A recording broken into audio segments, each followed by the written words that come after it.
Matamgi Manipuri Wari Channel asibu tabiriba khwai pumnamakpu taramna okjeri ngasi sum hausangom Ojagi Lamhenbi nimpu mangasu batangkak amok puduna lakjeri mayam punna taminarasi asomna laijado kapkaptana punsibada message thanaba iri damcha aido soikre yamna mayam yamna soikre damcha ai hobodagi wari da lirake ngarang nungdangdagi phone se ma yawdamne 30% khakdane yawrga chalido aidi soran ma pham yawrga enjoy da charge tawgena khanbade aduga damcha na phone thamba yaro haibaduda ma yawde haibaga so ki badai ai haihowdre adum paide haihowdaba iso ai lanjare message to ina mapido maso phone gi screen duda tap tap tari khonamdona amuk teithoklaga mana ngasaidagi tawo thabak sanaba wari amada chithadana iraba matung punsibada thari asomna punsiba so message to hawbodagi paraga mana laijara tawkhibado sumnungai raktre yam thuna block thamnambado unblock tawre tanjaduda ahenbado punsibada call tawsilakle punsibado ranberda high fitting lamnaga buk hawgaladona mapana thoraktuna call do paikhalle hello henba dajo kaino handak matang sibo status ka thamla isbo aidi manga chap manai ne punsiba khonjal gado develop adum khumnakle gidawge status sambaba henbado current set ka tawsilakle sakhi tombiga saunari ro khangdida aiso ngasiri pungsauru saunge henba angang oina dum laiti irang yam tawi ahenbado tik tik kanok laduna yade ko jealous ka yam karamiko nate adubu kari maramgino ba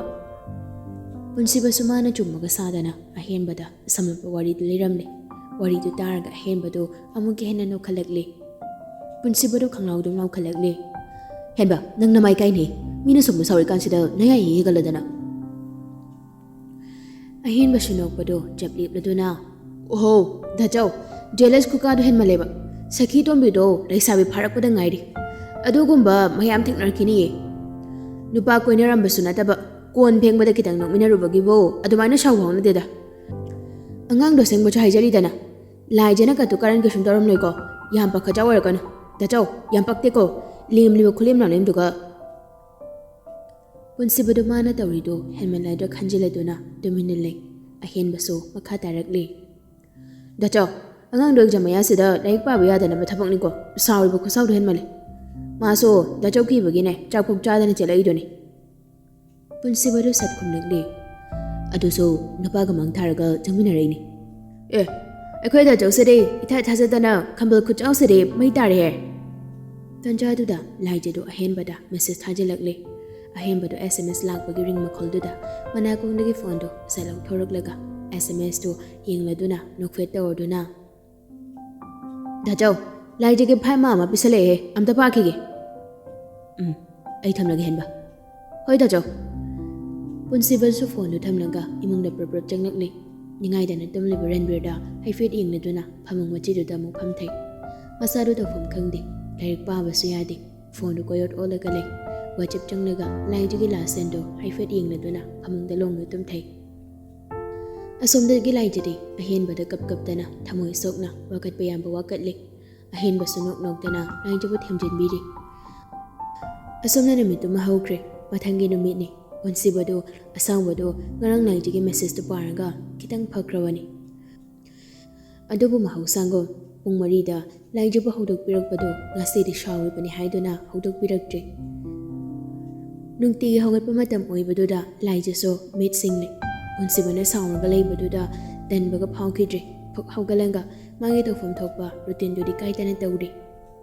ayuk tumade punsibaso laijige manakta sukchang changlakje laijaso punsiba changlaktabaduda laik to pafam khangje pung nipal makai pok paramnaga wakhallu sumna ngairakdana mangi kada changlakli laijana ka hek changki khangbaga punsibaso phone ta pai khalli room da changki bado mangon text harakadra khanjawageni punsibana phone pai khalli bado adubu laijade phamda makhongen tharanga phamladuna charge tawriba phone satoklaga whatsapp ta changnuna leiri ano number amagi text ani leirambaduda bisumna suktilanga pa hawri good morning ꯍꯧꯒꯠꯂꯕ ꯂꯥꯏꯖ ꯑꯅꯤꯁꯨꯕ ꯃꯦꯁꯦꯖꯇꯅ ꯑꯃꯨꯛ ꯀꯩꯗꯧꯔꯤꯅꯣ ꯃꯦꯁꯦꯖꯇꯣ ꯄꯥꯔꯒ ꯃꯆꯦꯅ ꯇꯞꯂꯞ ꯁꯣꯜꯂꯤ ꯀꯅꯥꯅꯣ ꯁꯤꯅ ꯃꯆꯦꯅ ꯃꯨꯔꯨꯝ ꯃꯨꯔꯨꯝ ꯁꯣꯟꯅ ꯑꯃꯨꯛ message typing ꯇꯧꯔꯤ ꯀꯅꯥꯅꯣ ꯑꯃꯗꯨꯃꯁꯨ ꯉꯥꯏꯔꯒ ꯂꯩꯔꯝꯕ ꯑꯣꯏꯔ ꯃꯥꯜꯂꯤ ꯔꯤꯄ꯭ꯂꯥꯏꯗꯣ ꯌꯥꯝ ꯊꯨꯅ ꯄꯤꯔꯛꯂꯤ ꯙꯥꯇꯣꯅꯤꯅꯤ ꯂꯥꯏꯖꯗꯤ ꯋꯥꯈꯜ ꯂꯥꯟꯅ ꯈꯟꯖꯤꯜꯂꯨꯗꯦ ꯏꯆꯝ ꯆꯝꯅ ꯔꯤꯄ꯭ꯂꯥꯏꯗꯣ ꯍꯜꯂꯤ ꯑꯣ ꯙꯥꯇꯣꯅꯤ ꯑꯣꯏꯔꯦ ꯀꯩꯗꯧꯔꯝꯃꯤꯅꯣ ꯅꯪꯕꯣ ꯍꯛꯆꯥꯡ ꯅꯨꯡꯉꯥꯏꯇꯕ ꯐꯔꯕꯣ ꯂꯥꯏꯖꯗꯨ ꯀꯔꯤ ꯈꯨꯝꯁꯤꯒꯦ ꯃꯃꯤꯠꯇꯨ ꯂꯥꯎꯊꯣꯛꯂꯒ ꯉꯥꯏꯍꯥꯛ ꯈꯜꯂꯤ ꯑꯁꯣꯝꯗ ꯄꯨꯟꯁꯤꯕꯗꯤ ꯂꯥꯏꯖꯅ ꯑꯣꯟꯂꯥꯏꯟꯁꯨ ꯂꯩꯔꯒ ꯇꯥꯏꯄꯤꯡ ꯇꯧꯅ ꯃꯦꯁꯦꯖ ꯑꯃ ꯐꯥꯎꯕ ꯂꯥꯛꯇꯕꯗꯨꯗ ꯁꯥꯎꯅꯤꯡꯕꯅ ꯂꯣꯏꯔꯦ ꯉꯔꯥꯡ ꯃꯥꯅ ꯇꯧꯈꯤꯕ ꯗꯞꯇꯨꯗ ꯂꯥꯏꯖꯗ ꯃꯦꯁꯦꯖ ꯊꯥꯖꯤꯟꯕꯁꯨ ꯉꯝꯗꯦ ꯇꯧꯐꯝ ꯈꯪꯗ ꯁ꯭ꯇꯦꯇꯁ ꯑꯣꯏꯅ ꯊꯝꯂꯛꯂꯤ ꯑꯣꯟꯂꯥꯏꯟ ꯇꯥꯏꯄꯤꯡ ꯑꯁꯣꯝꯗ ꯇꯣꯅꯤꯁꯨ ꯂꯥꯏꯖꯅ ꯔꯤꯄ꯭ꯂꯥꯏ ꯄꯤꯃꯜꯂꯛꯇ꯭ꯔꯕꯗꯨꯗ ꯑꯃꯨꯛꯀꯁꯨ ꯊꯥꯖꯤꯜꯂꯛꯂꯤ ꯃꯦꯁꯦꯖ ꯍꯜꯂꯛꯇ꯭ꯔꯤ ꯀꯩꯒꯤꯅꯣ ꯂꯥꯏꯖ ꯃꯦꯁꯦꯖꯇꯣ ꯄꯥꯔꯒ ꯅꯨꯡꯉꯥꯏꯔꯔꯣꯏꯅ ꯈꯜꯂꯤ ꯀꯩꯁꯨꯝ ꯇꯧꯗꯦ ꯐꯝꯃꯤ ꯆꯠꯂꯣꯏꯔꯕ ꯈꯪꯗꯦ ꯃꯃꯥꯅ ꯊꯣꯡꯂꯝꯒꯅꯤ ꯊꯦꯡꯉꯤꯍꯦ ꯑꯧ ꯊꯦꯡꯉꯤ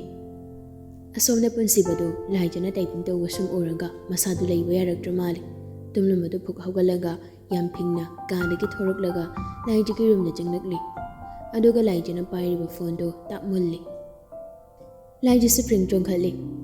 ꯄꯨꯟꯁꯤꯕꯁꯨ ꯂꯥꯏꯖꯒꯤ ꯃꯅꯥꯛꯇꯨꯗ ꯒꯤꯠꯐꯝ ꯊꯥꯔꯛꯂꯒ ꯈꯣꯟꯖꯦꯜꯗꯨ ꯄꯤꯛꯅ ꯂꯥꯏꯖꯒꯤ ꯃꯃꯥꯏ ꯃꯄꯥ ꯅꯛꯅ ꯆꯪꯁꯜꯂꯛꯂꯗꯨꯅ ꯌꯥꯝ ꯁꯥꯎꯅ ꯉꯪꯂꯒ ꯍꯥꯏꯔꯛꯂꯤ ꯀꯌꯥꯝ ꯀꯨꯏꯔꯦ ꯅꯪ ꯅꯣꯟꯅ ꯂꯩꯔꯛꯏꯁꯦ ꯍꯥ ꯀꯅꯥꯒꯅꯣ ꯅꯪꯅ ꯉꯁꯥꯏꯗꯒꯤ ꯃꯦꯁꯦꯖ ꯊꯥꯅꯔꯤꯁꯦ ꯑꯩꯡꯒ ꯌꯥꯎꯗ ꯌꯦꯡꯂꯤꯅꯤ ꯂꯥꯏꯖ ꯄꯨꯟꯁꯤꯕꯒꯤ ꯃꯇꯧꯗꯨꯗ ꯃꯁꯥꯗꯨ ꯏꯊꯛ ꯊꯛꯀꯠꯅ ꯂꯠ ꯇꯧꯔꯒ ꯈꯨꯝꯂꯛꯂꯤ ꯙꯥꯇꯣꯅꯤꯅꯤ ꯂꯥꯏꯖꯅ ꯇꯣꯅꯤ ꯍꯥꯏꯔꯛꯄꯗꯨ ꯇꯥꯕꯗꯨꯗ ꯄꯨꯟꯁꯤꯕꯗꯤ ꯕ꯭ꯔꯪ ꯍꯧꯕ ꯃꯈꯩ ꯁꯧꯒꯠꯈ꯭ꯔꯦ ꯃꯃꯤꯠꯇꯨ ꯁꯥꯡꯗꯣꯛꯂꯗꯨꯅ ꯂꯥꯏꯖꯗ ꯌꯦꯡꯂꯒ ꯃꯌꯥꯗꯨ ꯃꯈꯣꯜ ꯍꯧꯅ ꯀ꯭ꯔꯛꯀ ꯆꯤꯛꯂꯗꯨꯅ ꯀꯔꯤ ꯙꯥꯇꯣꯅꯤ ꯍꯥꯏꯕ ꯂꯥꯏꯖꯁꯨ ꯍꯥꯏꯕꯒ ꯃꯉꯛꯇꯨ ꯅꯣꯝꯂꯛꯂꯤ ꯄꯨꯟꯁꯤꯕꯁꯨ ꯇꯧꯐꯝ ꯈꯪꯗ ꯁꯣꯔ ꯑꯃ ꯁꯥꯡꯅ ꯍꯣꯟꯗꯣꯛꯂꯗꯨꯅ ꯈꯣꯟꯖꯦꯜꯗꯨ ꯇꯞꯂꯞ ꯃꯈꯥ ꯇꯥꯔꯛꯂꯤ ꯀꯔꯤꯅꯣ ꯅꯪ ꯇꯧꯁꯦ ꯍꯥ ꯑꯩ ꯀꯃꯥꯏꯅ ꯂꯩꯌꯨ ꯍꯥꯏꯕꯅꯣ ꯑꯁꯤ ꯍꯥꯏꯔꯒ ꯐꯣꯟꯗꯨ ꯂꯥꯏꯖꯒꯤ ꯃꯃꯥꯡꯗꯨꯗ ꯊꯥꯡꯖꯤꯜꯂꯛꯂꯤ ꯂꯣꯛ ꯍꯥꯡꯉꯣ ꯂꯥꯏꯖꯁꯨ ꯃꯈꯨꯠꯇꯨ ꯊꯛ ꯅꯤꯛꯄ ꯃꯈꯩ ꯂꯣꯛꯇꯨ ꯍꯥꯡꯂꯤ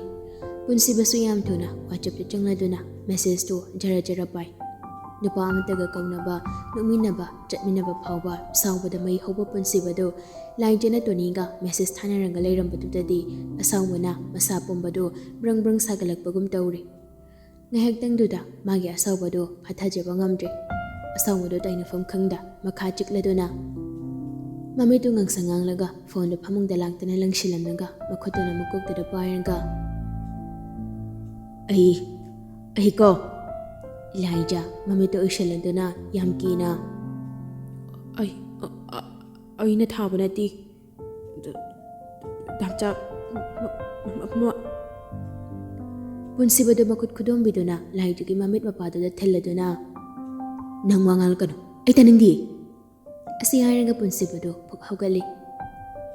ꯐꯃꯥꯡꯗꯨꯗ ꯍꯟꯗꯣꯛ ꯍꯟꯖꯤꯟ ꯑꯃꯨꯛ ꯆꯠꯂꯤ ꯑꯗꯨꯒ ꯐꯃꯨꯡ ꯃꯌꯥꯏꯗꯨꯗ ꯇꯥꯔꯤꯕ ꯐꯣꯟꯗꯨ ꯄꯥꯏꯈꯠꯂꯒ ꯃꯦꯁꯦꯖꯇꯨꯗ ꯑꯃꯨꯛ ꯌꯦꯡꯂꯤ ꯑꯗꯨꯒ ꯂꯥꯏꯖꯒꯤ ꯃꯃꯥꯡꯗꯨꯗ ꯆꯞ ꯂꯦꯞꯂꯒ ꯃꯀꯣꯛꯇꯨ ꯅꯣꯟꯊꯔꯗꯨꯅ ꯃꯥꯅ ꯊꯥꯔꯛꯏꯁꯦ ꯅꯪꯅ ꯅꯝꯕꯔ ꯄꯤꯕꯒꯤ ꯅꯠꯇ꯭ꯔꯣ ꯑꯗꯨꯒ ꯅꯪꯅꯁꯨ ꯃꯦꯁꯦꯖ ꯍꯟꯕ ꯅꯪ ꯅꯨꯄꯥ ꯌꯥꯝ ꯄꯥꯝꯕ꯭ꯔꯥ ꯍꯥ ꯅꯪ ꯅꯨꯄꯥ ꯌꯥꯝ ꯄꯥꯝꯕ꯭ꯔꯕ ꯂꯥꯏꯖꯗꯤ ꯄꯨꯟꯁꯤꯕꯒꯤ ꯃꯇꯧꯁꯤ ꯀꯤꯕꯗ ꯂꯣꯏꯔꯤ ꯄꯦꯔꯤꯒ ꯇꯧꯔꯗꯨꯅ ꯄꯥꯝꯗꯦ ꯗꯥꯝꯆꯥ ꯈꯛꯇꯅ ꯑꯩꯅ ꯄꯥꯝꯖꯕ ꯅꯨꯡꯁꯤꯖꯕ ꯑꯗꯨꯒ ꯑꯩꯗꯤ ꯅꯝꯕꯔꯁꯨ ꯄꯤꯗꯦꯅ ꯄꯨꯟꯁꯤꯕꯗꯨ ꯈꯣꯟꯖꯦꯜꯒ ꯇꯞꯊꯔꯗꯨꯅ ꯅꯪꯅ ꯄꯤꯗ꯭ꯔꯗꯤ ꯂꯥꯏꯅ ꯄꯤꯒꯗ꯭ꯔꯥ ꯑꯩꯕꯨꯁꯨ ꯌꯥꯝꯅ ꯇꯧꯐꯝ ꯈꯪꯍꯟꯗ꯭ꯔꯤꯁꯤ ꯀꯩꯒꯤꯅꯣ ꯃꯤꯅ ꯊꯥꯔꯛꯂꯁꯨ ꯅꯪ ꯀꯩꯗꯧꯕꯒꯤ ꯍꯜꯂꯨꯔꯤꯅꯣ ꯕ꯭ꯂꯣꯛ ꯊꯝꯕ ꯌꯥꯗ꯭ꯔꯣ ꯑꯩꯗꯤ ꯏꯆꯝ ꯆꯝꯅ ꯈꯨꯝꯂꯛꯀꯅꯣ ꯅꯆꯤꯟꯗꯣ ꯀꯔꯤꯒꯤ ꯏꯆꯝ ꯆꯝꯕꯅꯣ ꯅꯨꯄꯥꯒꯤ ꯏꯆꯝ ꯆꯝꯅ ꯃꯦꯁꯦꯖ ꯊꯥꯅꯕ ꯌꯥꯕ꯭ꯔꯥ ꯑꯁꯤ ꯍꯥꯏꯔꯒ ꯄꯨꯟꯁꯤꯕꯗꯨ ꯃꯈꯨꯠꯇ ꯄꯥꯏꯔꯤꯕ ꯐꯣꯟꯗꯨ ꯄꯣꯀꯦꯠꯇ ꯁꯠ ꯍꯥꯞꯆꯤꯜꯂꯤ ꯑꯗꯨꯒ ꯂꯥꯏꯖꯒꯤ ꯈꯨꯗꯥꯡꯗꯨ ꯇꯥꯞ ꯄꯥꯏꯔꯒ ꯈꯪꯆꯤꯡ ꯆꯤꯡꯈꯠꯂꯗꯨꯅ ꯁꯨꯃꯥꯏꯅ ꯈꯨꯔꯥꯡ ꯈꯨꯁꯥꯎꯅꯔꯒ ꯂꯩꯕꯁꯦ ꯑꯩ ꯌꯥꯝꯅ ꯋꯥꯔꯦ ꯀꯗꯥꯏꯗꯅꯣꯃ ꯆꯠꯂꯒ ꯋꯥꯔꯤ ꯁꯥꯟꯅꯧꯁꯤ ꯂꯥꯎ ꯂꯥꯏꯖꯒꯤ ꯄꯥꯎꯈꯨꯝꯒ ꯉꯥꯏꯗ ꯂꯥꯏꯖꯕꯨ ꯆꯤꯡꯂꯗꯨꯅ ꯄꯨꯊꯣꯔꯛꯂꯤ ꯂꯥꯏꯖꯁꯨ ꯃꯁꯥꯅ ꯄꯥꯈꯠꯅ ꯄꯨꯟꯁꯤꯕꯒꯤ ꯃꯈꯨꯠꯇꯨꯗ ꯐꯥꯔꯗꯨꯅ ꯗꯥꯝꯆꯥ ꯉꯥꯏꯈꯣ ꯃꯃꯥ ꯑꯣꯏꯅ ꯎꯈꯤꯗꯤꯌꯦ ꯑꯩꯈꯣꯏ ꯇꯥꯃꯣ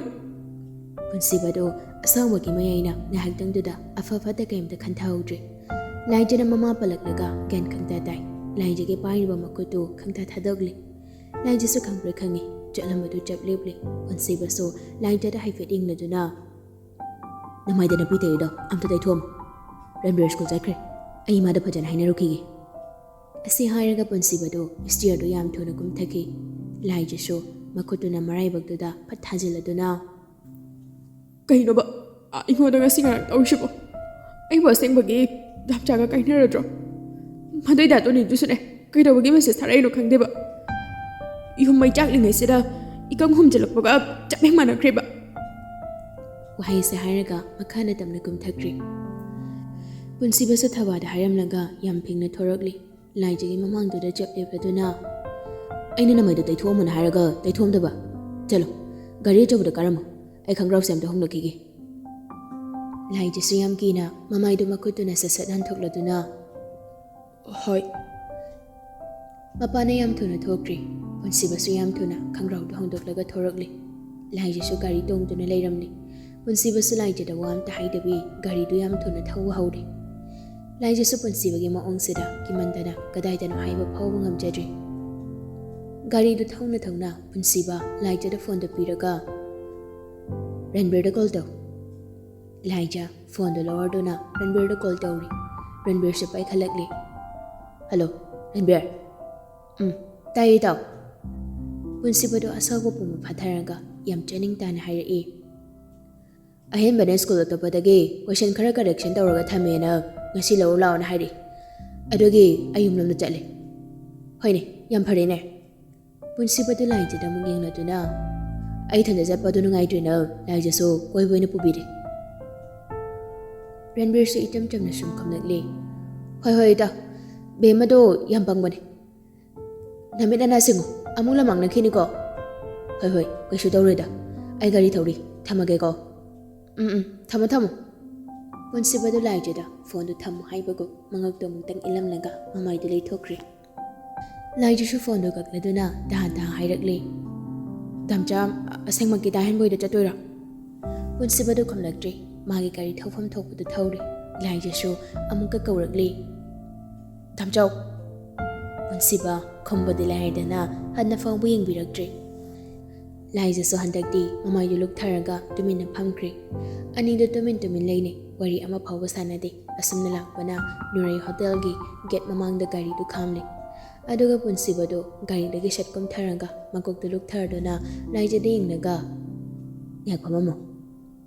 ꯑꯁꯤꯈꯛ ꯍꯥꯏꯔꯝꯂꯒ ꯄꯨꯟꯁꯤꯕꯗꯨ ꯍꯥꯊꯨ ꯆꯠꯈ꯭ꯔꯤ ꯂꯥꯏꯖꯗꯨ ꯍꯣꯏ ꯍꯥꯏꯕ ꯐꯥꯎꯕ ꯈꯨꯝꯕ ꯅꯪꯗꯦ ꯆꯠꯈꯤꯕꯅ ꯍꯥꯜꯂꯤ ꯃꯆꯤꯟꯅꯨ ꯄꯣꯝꯊꯣꯛꯂꯒ ꯑꯀꯣꯏꯕꯗꯨ ꯀꯣꯌꯦꯡ ꯌꯦꯡꯂꯗꯨꯅ ꯃꯆꯤꯟꯅ ꯇꯞꯂꯞ ꯁꯣꯜꯂꯤ ꯀꯗꯥꯏꯗꯅꯣ ꯗꯥꯝꯆꯥ ꯆꯠꯂꯤꯁꯤꯕꯣ ꯑꯁ ꯃꯣꯏ ꯁꯣꯏꯁꯤꯗꯤ ꯌꯨꯝ ꯑꯋꯥꯡꯕ ꯉꯥꯛꯇꯅꯤꯍꯦ ꯑꯁꯤꯒꯤ ꯌꯨꯝꯁꯤꯁꯨ ꯐꯖꯩꯍꯦ ꯗꯥꯍꯦꯟꯕ ꯍꯣꯏꯒꯤ ꯌꯨꯝ ꯑꯣꯏꯖꯥꯠꯂꯣ ꯇꯟꯖꯥꯗꯨꯗ ꯄꯨꯟꯁꯤꯕꯁꯨ ꯒꯥꯔꯤꯒꯤ ꯊꯣꯡꯗꯨ ꯍꯥꯡꯗꯣꯔꯛꯇꯨꯅ ꯁꯠ ꯀꯥꯈꯠꯂꯛꯂꯤ ꯂꯥꯏꯖꯁꯨ ꯈꯪꯉꯤ ꯄꯨꯟꯁꯤꯕꯗ ꯌꯦꯡꯂꯤ ꯄꯨꯟꯁꯤꯕꯗꯤ ꯂꯥꯏꯖꯗ ꯍꯟꯅ ꯌꯦꯡꯂꯝꯗ ꯒꯥꯔꯤꯗꯨ ꯁ꯭ꯇꯥꯔꯠ ꯇꯧꯔꯒ ꯍꯣꯇꯦꯜꯗꯨꯗ ꯊꯧꯖꯤꯜꯂꯤ ꯍꯣꯇꯦꯜ ꯃꯃꯥꯡꯗꯨꯗ ꯒꯥꯔꯤꯗꯨ ꯈꯥꯝꯂꯒ ꯌꯥꯝ ꯊꯨꯅ ꯀꯨꯝꯊꯩ ꯑꯗꯨꯒ ꯒꯥꯔꯤꯗꯨꯒꯤ ꯃꯃꯥꯡꯗꯨꯗ ꯀꯣꯏꯅ ꯂꯥꯛꯂꯒ ꯂꯥꯏꯖꯒꯤ ꯊꯣꯡꯗꯣ ꯁꯠ ꯍꯥꯡꯗꯣꯛꯂꯗꯨꯅ ꯋꯥꯍꯩ ꯑꯃꯠꯇ ꯍꯥꯏꯗꯕꯤ ꯂꯥꯏꯖꯒꯤ ꯈꯨꯗꯥꯡꯗꯣ ꯇꯥꯞ パꯏꯔꯒ ꯆꯪꯊꯣꯔꯛꯂꯤ ꯂꯥꯏꯖꯁꯨ ꯑꯐꯤꯡ ꯑꯐꯥꯏꯒꯨꯝ ꯀꯨꯝꯊꯔꯛꯏ ꯑꯗꯨꯒ ꯈꯣꯡꯊꯥꯡꯗꯨꯃꯁꯨ ꯌꯥꯝ ꯊꯨꯅ ꯊꯥꯡꯂꯤ ꯂꯥꯏꯖꯁꯨ ꯋꯥ ꯑꯝꯇ ꯍꯥꯏꯗꯦ ꯄꯨꯟꯁꯤꯕꯅ ꯆꯤꯡꯂꯤꯕꯗꯣ ꯆꯦꯟꯆꯠ ꯇꯧꯔꯒ ꯆꯠꯂꯤ ꯄꯨꯟꯁꯤꯕꯅ ꯂꯥꯏꯖꯕꯨ ꯆꯪꯂꯛꯄ ꯑꯗꯨ ꯎꯕꯗꯨꯗ ꯔꯤꯁꯦꯞꯁꯟ ꯀꯥꯎꯟꯇꯔꯗ ꯐꯝꯂꯝꯕ ꯅꯨꯄꯤ ꯑꯅꯤꯗꯨ ꯉꯛꯅ ꯄꯨꯛ ꯍꯧꯒꯠꯂꯤ ꯄꯨꯟꯁꯤꯕꯁꯨ ꯃꯃꯤꯠꯇꯨ ꯐꯩꯅ ꯌꯦꯡꯂꯒ ꯐꯝꯃꯨ ꯍꯥꯏꯅ ꯏꯪꯒꯤꯠ ꯇꯧꯔꯝꯃꯤ ꯑꯁꯨꯝꯅ ꯑꯅꯤꯗꯨ ꯔꯨꯝ ꯑꯃꯗ ꯆꯪꯂꯛꯇꯨꯅ ꯊꯣꯡꯗꯨ ꯂꯣꯛ ꯇꯧꯁꯤꯜꯂꯤ ꯑꯗꯨꯒ ꯂꯥꯏꯖꯒꯤ ꯃꯈꯨꯠꯇꯨ ꯐꯠ ꯊꯥꯗꯣꯛꯂꯒ ꯁꯧꯔꯞꯅ ꯁꯣꯐꯥꯁꯤꯗ ꯐꯝꯃꯨ ꯂꯥꯏꯖ ꯔꯨꯝꯗꯨꯒꯤ ꯑꯀꯣꯏꯕꯗꯨ ꯌꯦꯡꯂꯗꯨꯅ ꯇꯞꯅ ꯆꯪꯁꯤꯜꯂꯛꯂꯒ ꯁꯣꯐꯥꯗꯨꯗ ꯇꯞꯅ ꯐꯝꯊꯔꯗꯨꯅ ꯗꯥꯝꯆꯥ ꯁꯤ ꯗꯥꯍꯦꯟꯕ ꯍꯣꯏ ꯌꯨꯝꯂꯣ ꯄꯨꯟꯁꯤꯕꯗꯨ ꯍꯟꯗꯛꯁꯨ ꯂꯥꯏꯖꯒꯤ ꯄꯥꯎꯈꯨꯝ ꯄꯤꯔꯤ ꯁꯤꯡꯒꯜ ꯁꯣꯐꯥꯗꯨꯗ ꯐꯝꯊꯔꯒ ꯆꯨꯔꯨꯠ ꯕꯣꯛꯁꯇꯨ ꯄꯨꯊꯣꯔꯛꯇꯨꯅ ꯆꯨꯔꯨꯠꯇꯨ ꯃꯆꯩ ꯑꯃ ꯂꯧꯊꯣꯔꯛꯂꯒ ꯊꯛꯄ ꯍꯧꯔꯛꯂꯤ ꯂꯥꯏꯖꯗꯨ ꯄꯨꯟꯁꯤꯕꯗ ꯃꯃꯤꯠꯇꯨ ꯂꯥꯎꯊꯣꯛꯂꯒ ꯌꯦꯡꯂꯒ ꯁꯣꯐꯥꯗ ꯐꯝꯂꯝꯕꯗꯨ ꯐꯨꯛ ꯍꯧꯒꯠꯂꯒ ꯄꯨꯟꯁꯤꯕꯒꯤ ꯃꯅꯥꯛꯇ ꯄ꯭ꯔꯞ ꯆꯪꯁꯤꯜꯂꯛꯇꯨꯅ ꯆꯞ ꯂꯦꯞꯂꯗꯨꯅ ꯗꯥꯝꯆꯥ ꯀꯩꯅꯣ ꯆꯨꯔꯨꯠꯀ ꯊꯛꯏꯁꯤꯕꯣ ꯉꯍꯥꯟꯈꯩꯁꯨ ꯊꯛꯄ꯭ꯔꯣ ꯄꯨꯟꯁꯤꯕꯗꯨ ꯈꯨꯝꯂꯛꯇꯦ ꯂꯥꯏꯖꯅ ꯍꯥꯏꯔꯤꯕꯗꯨ ꯊꯧꯁꯥꯗꯅ ꯃꯈꯨꯠ ꯅꯥꯝꯃꯗꯨꯅ ꯄꯣꯀꯦꯠꯇꯒꯤ ꯐꯣꯟꯗꯨ ꯂꯧꯊꯣꯔꯛꯂꯒ ꯑꯍꯦꯟꯕꯗ ꯀꯣꯜ ꯇꯧꯔꯦ เห็นบ่ตายตาจงไอ้นูเรโฮเทลเลยเรนเบอร์นักกอลเตอร์ดีไอ้เขาอยู่รถจริงให้เห็นไปดูงักน่ะโฮเทลเลยดีก็ตัวรู้ตาจงวันสิบดูไล่จะได้ยังไงตัวน่ะอังก็วาริชานะบลาคนนี้ซัสยาเด็กก็โฮเทลเด็กอะยามล้างเงินเห็นบ่อังทรมานมีอังกี่ว่าเขาเลยวันนี้เนอะไล่จะดูนูปากคุยเรื่องอะไรมีวันสิบกี่ว่าดูตาว่าดูตาไล่จะดูมาไม่เล่าทุกแล้วดูนะมาเจนปมทุกแล้วก็คนเจอลูกกันหลับหายเองก็ยังทำใจนังให้ดูบ่ได้เห็นบ่ไอ้ก้อยดีก็ทำใจนังให้เจลินี่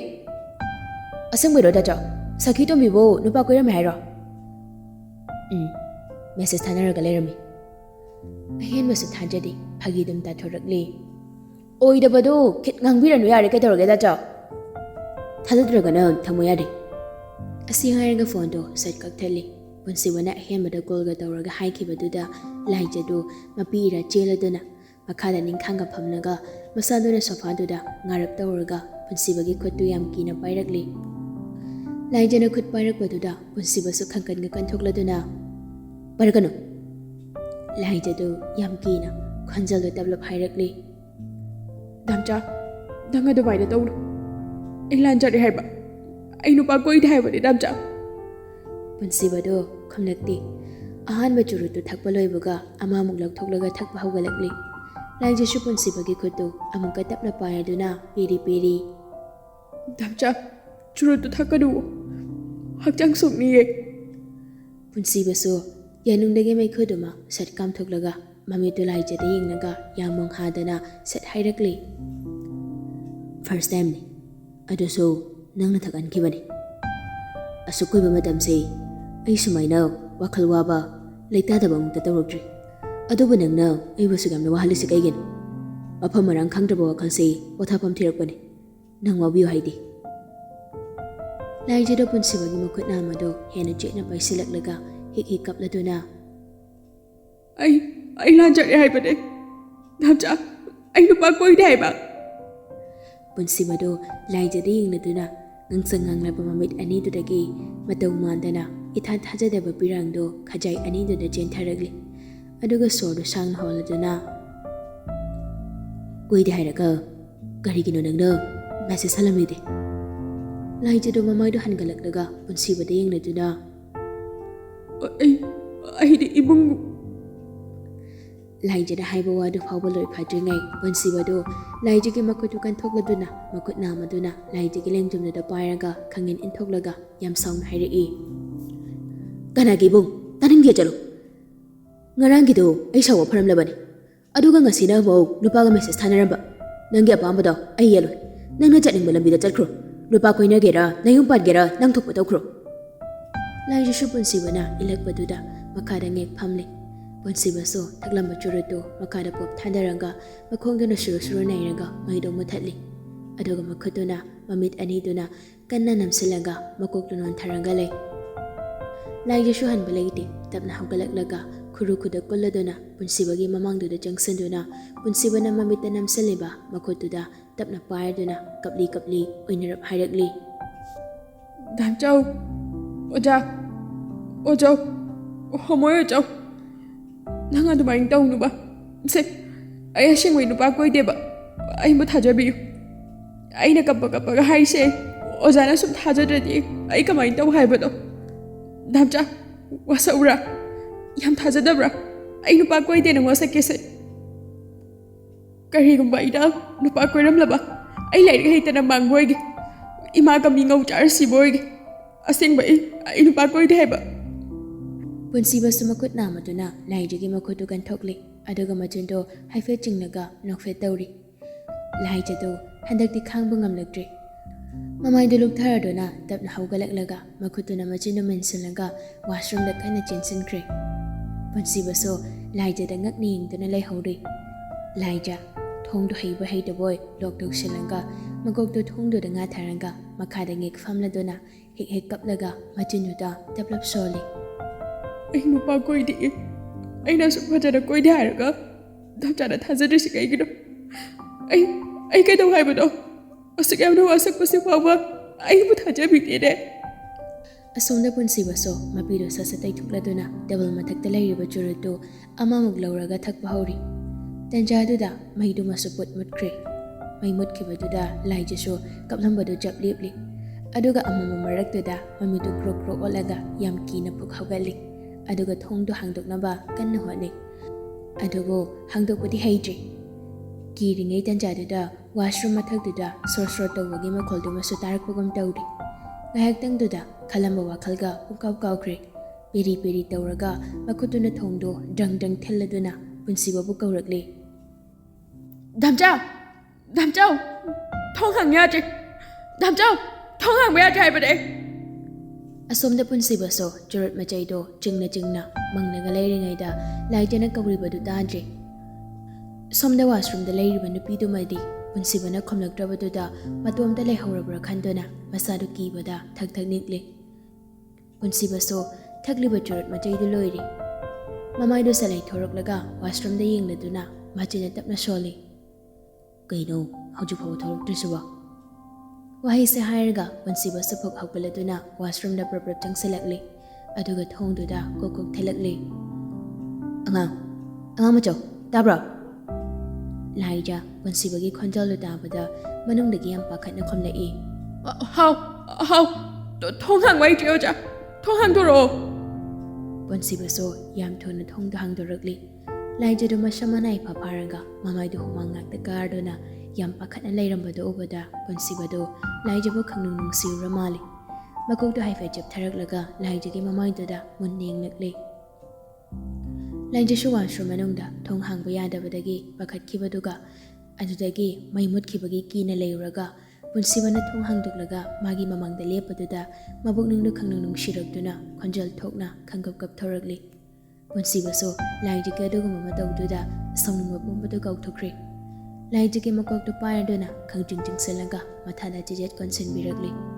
ꯂꯥꯏꯖꯁꯨ ꯄꯨꯟꯁꯤꯕꯒꯤ ꯊꯕꯥꯛꯇꯨꯗ ꯃꯃꯥꯏꯗꯨ ꯎꯞꯁꯤꯜꯂꯒ ꯀꯞꯅ ꯍꯥꯏꯔꯛꯂꯤ꯫ ꯙꯝꯆꯥ! ꯅꯪ ꯑꯗꯨꯃꯥꯏꯅ ꯇꯧꯅꯨ꯫ ꯑꯩ ꯅꯨꯄꯥ ꯀꯣꯏꯗꯕ ꯑꯁꯦꯡꯕꯩꯅꯦ꯫ ꯙꯝꯆꯥꯅ ꯑꯗꯨꯃꯥꯏꯅ ꯇꯧꯔꯗꯤ ꯑꯩ ꯀꯃꯥꯏꯅ ꯂꯩꯌꯨ ꯍꯥꯏꯕꯅꯣ? ꯑꯩ ꯂꯥꯏꯔꯤꯛ ꯀꯃꯥꯏꯅ ꯄꯥꯗꯣꯏꯅꯣ? ꯅꯪ ꯁꯥꯎꯕ ꯐꯔꯣ꯫ ꯙꯝꯆꯥ! ꯑꯩ ꯇꯧꯐꯝ ꯈꯪꯗ꯭ꯔꯦ꯫ ꯀꯞꯂꯤ ꯍꯥꯏꯔꯛꯂꯤꯕ ꯋꯥꯗꯨ ꯇꯥꯕꯗ ꯄꯨꯟꯁꯤꯕꯗꯨ ꯅꯣꯛꯐꯦꯠ ꯇꯧꯔꯒ ꯂꯥꯏꯖꯒꯤ ꯃꯃꯥꯏꯗꯨ ꯇꯞꯅ ꯊꯥꯡꯗꯣꯔꯛꯂꯤ꯫ ꯑꯗꯨꯒ ꯂꯥꯏꯖꯒꯤ ꯃꯁꯝꯗꯨ ꯍꯥꯏꯐꯦꯠ ꯁꯦꯝꯕꯤꯔꯗꯨꯅ ꯄꯣꯝꯂꯞ ꯇꯧꯕꯤ ꯈꯖꯥꯏꯗꯨꯗ ꯁꯤꯟꯊꯔꯛꯂꯤꯕ ꯄꯤꯔꯥꯡꯁꯤꯡꯗꯨ ꯇꯩꯊꯣꯛꯄꯤꯔꯗꯨꯅ ꯃꯈꯨꯠ ꯑꯅꯤꯗꯨꯅ ꯂꯥꯏꯖꯒꯤ ꯃꯃꯥꯏꯗꯨ ꯆꯦꯠꯅ ꯄꯥꯏꯔꯒ ꯅꯨꯡꯁꯤꯕ ꯃꯤꯠꯌꯦꯡ ꯑꯃꯒ ꯂꯣꯏꯅꯅ ꯌꯦꯡꯂꯗꯨꯅ ꯃꯃꯥꯏꯗꯨ ꯁꯨꯝ ꯅꯣꯟꯊꯔꯛꯂꯤ꯫ ꯂꯥꯏꯖꯁꯨ ꯄꯨꯟꯁꯤꯕꯅ ꯁꯨꯝ ꯆꯪꯁꯤꯜꯂꯛꯄꯗꯨꯗ ꯀꯞꯄꯗꯨ ꯆꯞ ꯂꯦꯞꯂꯤ꯫ ꯑꯗꯨꯒ ꯃꯃꯤꯠꯇꯨ ꯗ꯭ꯔ ꯈꯞꯂꯗꯨꯅ ꯉꯛꯅ ꯌꯦꯡꯗꯨꯅ ꯂꯩ꯫ ꯄꯨꯟꯁꯤꯕꯁꯨ ꯁꯨꯝ ꯅꯣꯟꯊꯔꯛꯄꯗꯨꯗ ꯂꯥꯏꯖꯒꯤ ꯅꯥꯇꯣꯟꯒ ꯃꯥꯒꯤ ꯅꯥꯇꯣꯟꯒꯗꯣ ꯍꯦꯛ ꯊꯦꯡꯅꯕꯒ ꯈꯣꯟꯖꯦꯜꯗꯨ ꯇꯞꯂꯞ ꯍꯥꯏꯔꯛꯂꯤ꯫ ꯌꯥꯔꯦꯕꯁꯦ ꯀꯞꯄꯗꯨ ꯑꯩ ꯁꯥꯎꯗ꯭ꯔꯦ꯫ ꯃꯇꯨꯡꯗ ꯂꯝ ꯍꯦꯜꯂꯅꯨꯀꯣ꯫ ꯇꯥꯕ꯭ꯔꯥ ꯑꯉꯥꯡ ꯃꯆꯥ?